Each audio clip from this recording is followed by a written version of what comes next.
बिहार के मुख्यमंत्री नीतीश कुमार जो पिछले दिनों लगातार सुर्खियों में बने हुए थे, साथ ही साथ नेशनल मीडिया के साथ साथ इंटरनेशनल मीडिया भी नीतीश कुमार पर बहुत ज्यादा ध्यान दे रही थी हिजाब विवाद के चलते। लेकिन वो नीतीश कुमार अब पटना से उठकर दिल्ली आए हुए हैं। 20 मिनट तक प्रधानमंत्री नरेंद्र मोदी से मुलाकात हुई, अमित शाह से उनकी मुलाकात हुई और इसके पीछे के क्या कुछ मायने हैं वो हम आपको बताएंगे। आप वीडियो अंत तक जरूर देखिएगा। नमस्कार, मेरा नाम ऋतिक ठाकुर और आप इस वक्त द हिंदी टॉप देख रहे हैं। जानी सर हमारे साथ हैं, मेरे सहयोगी हैं। जानी सर, क्या समझ पाते हैं आप इस बात से, क्योंकि नीतीश कुमार को लेकर के लगातार एक सवाल भी उठ रहा था कि वो मुख्यमंत्री रहेंगे या नहीं रहेंगे। इसको लेकर के भी लोगों ने कई बार सांसदों से भी सवाल किया, जिसको लेकर लोगों के मन में एक सवाल बना हुआ है। ये देखिए, बिहार की राजनीति में अगर पिछले कुछ दिनों की घटनाक्रम को आप देखेंगे तो उसमें आप समझें कि नीतीश कुमार की किस तरीके से जो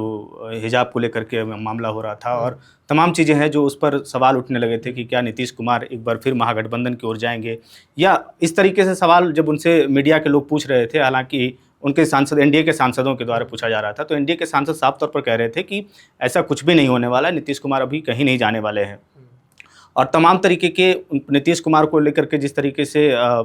नीतीश कुमार पर आरोप लग रहा था कि वो किस तरीके से एक महिला के साथ उस तरीके से पेश आए हैं, उसके बाद से और भी सवाल हैं जिस तरीके से बिहार की राजनीति में निकल करके सामने आया। और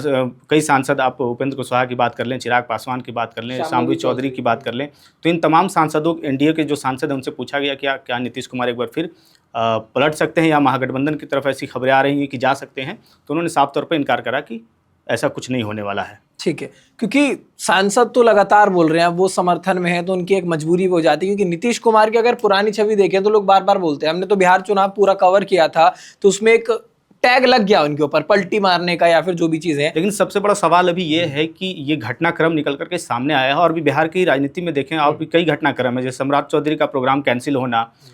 उस तरीके से कहा गया कि सीएम हाउस से फ़ोन आया है और अचानक से उनका प्रोग्राम कैंसिल हो जाता है। यहाँ तक कि सम्राट चौधरी को बताया भी नहीं जाता है कि कहाँ से फ़ोन आया और आपका प्रोग्राम कैंसिल हो रहा है, लेकिन उनका अचानक से प्रोग्राम कैंसिल हो जाता है। उसके बाद से नीतीश कुमार का पहली बार जीत के बाद दिल्ली आना और इस घटनाक्रम को जोड़ते हुए अगर लोग देख रहे हैं तो ये भी कह रहे हैं कि क्या हिजाब मामले पर क्या नीतीश कुमार माफ़ी भी मांगने वाले हैं यहाँ करके, क्योंकि इससे बीजेपी में भी असहजता देखने को मिली है। बीजेपी के तमाम नेता या जेडीयू के तमाम नेता, किसी की तरफ से कोई बयान उस तरीके से निकल करके नहीं आए हैं। तो ये सबसे बड़ा सवाल है कि नीतीश कुमार इस वक्त दिल्ली में आखिर क्यों प्रधानमंत्री नरेंद्र मोदी से मिलने आए हैं, ये सवाल है। और तमाम चीज़ के बीच इसके बीच आरोप भी लगे हैं उनके ऊपर। बिल्कुल, क्योंकि बात अगर के प्रधानमंत्री नरेंद्र मोदी के साथ मुलाकात की, तो चुनाव के बाद जब भी नतीजा है उसके बाद प्रधानमंत्री से मुलाकात करने के लिए नीतीश कुमार यहाँ पर आए हैं। उनके साथ ललन सिंह थे, सम्राट चौधरी थे, बहुत सारी बातें हुई हैं। क्योंकि पॉलिटिक्स की अगर बात करें तो क्लोज डोर मीटिंग के अंदर क्या बातें होती हैं किसी को नहीं पता होता। राजनीति में अगर बात करें तो सब एक साथ लेकर चलने की बात करता। अब हिजाब विवाद जिस तरीके से हुआ था, अब देखिए आप, चाहे वो गल्फ कंट्रीज हो या फिर कोई भी जगह हो, लोग ये कह रहे थे कि भारत के अंदर मुसलमान होना कोई आसान बात नहीं है। जिस तरीके का बर्ताव नीतीश कुमार ने किया, उसके बाद गिरिराज सिंह का ही बयान हम सभी ने सुना था कि अगर नौकरी चाहिए तो लो, नहीं तो जहन्नुम में जाओ। तो ये भी कहीं ना कहीं लग रहा है कि उस पूरे मामले को देखते हुए शायद सांसद ने उस मामले को पूरे दिल्ली ब्लास्ट से जोड़ दिया, उन्होंने लड़की का नाम उस ब्लास्ट से जोड़ दिया। तो कहीं ना कहीं मुझे ये भी लगता है कि शायद अगर जब वो यहाँ पर पहुंचे हैं तो हो सकता है इस पूरे मामले को लेकर क्या पता माफी मांगी हो या फिर नीतीश कुमार को प्रधानमंत्री नरेंद्र मोदी ने भी अपनी तरफ से कोई सलाह दी हो। बिल्कुल, ये सवाल है आज के डेट में बिहार की राजनीति में कि क्या नीतीश कुमार सीएम बने रहेंगे। हर कोई जानना चाहता है, क्योंकि जिस प्रकार से घटनाक्रम हुए हैं पिछले कुछ दिनों की, और गठबंधन के बाद सम्राट चौधरी का गृह मंत्री बनना, उप मुख्यमंत्री बनना और उस तरीके से उनके प्रोग्राम का कैंसिल होना, तो कई तरह के सवाल हैं जो इस वक्त बिहार की राजनीति में लोगों के दिमाग में, जहन में चल रहा है। और अभी जब मुलाकात हुई है, प्रधानमंत्री नरेंद्र मोदी से भी मुलाकात हुई है, अमित शाह से भी मुलाकात हुई है, ऐसा कहा जा रहा है। और इस मुलाकात के बीच कई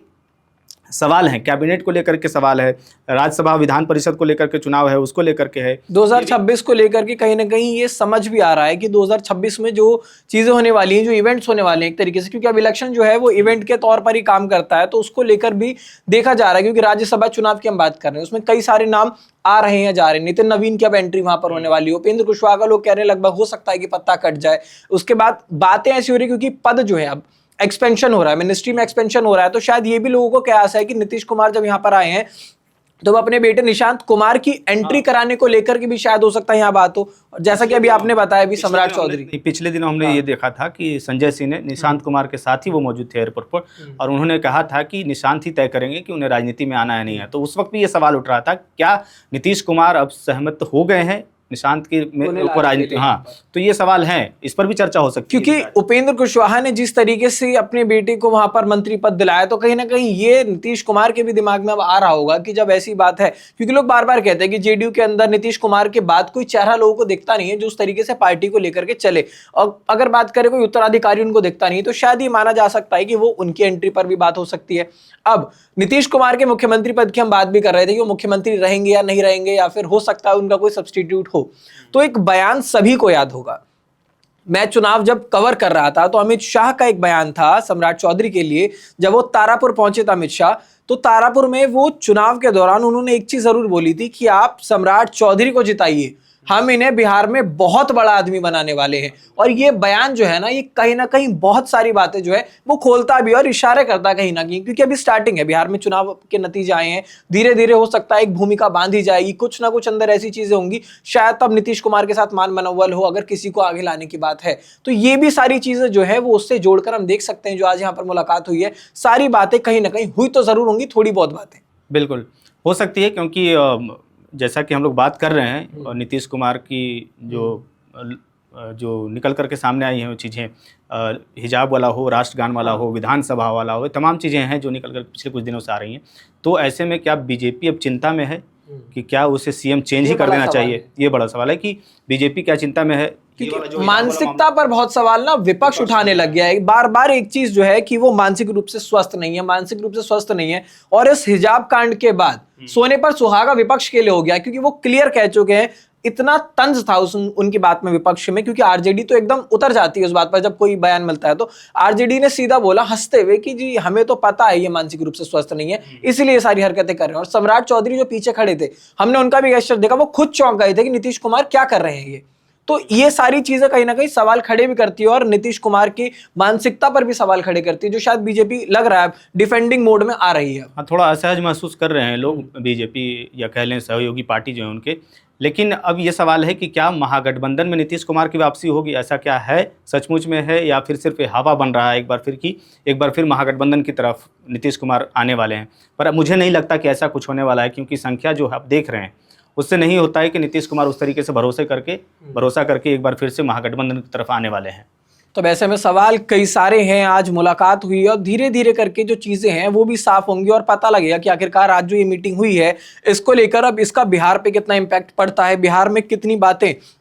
बिहार में किस तरीके से काम करना है, इसको लेकर के यहाँ पर आज क्या क्या हुआ है, स्ट्रैटेजी किस तरीके से काम करेगी। राज्यसभा चुनाव की हम बात कर रहे थे, विधान परिषद की हम बात कर रहे थे, साथ ही साथ बहुत सारी चीजें ऐसी हैं जो बिहार की पटना से उठकर दिल्ली आती है और फिर दिल्ली में ये सारी चीजें तय होती है कि बिहार में किस तरीके से काम होना है। अब कुछ समय में जरूर पता लगेगा कि आखिरकार इस मीटिंग में क्या हुआ था, किसको फायदा हो रहा है इस मीटिंग से, किसको नुकसान हो रहा है। तो ये था अपडेट जब नीतीश कुमार दिल्ली आए थे और उसके बाद उन्होंने यहाँ पर प्रधानमंत्री नरेंद्र मोदी से मुलाकात की, क्योंकि हमने बहुत सारी बातें आपको बताई है, क्या क्या मायने निकल रहे हैं उनकी मुलाकात के। तो इस वीडियो पर आपकी क्या राय है हमें कमेंट सेक्शन में जरूर बताइएगा, क्योंकि आपकी आवाज हमारे लिए बेहद महत्वपूर्ण है। साथ ही साथ अगर वीडियो आपको अच्छी लगी हो तो इस पर लाइक, कमेंट, शेयर जरूर करें और द हिंदी टॉप चैनल को सब्सक्राइब कर लें।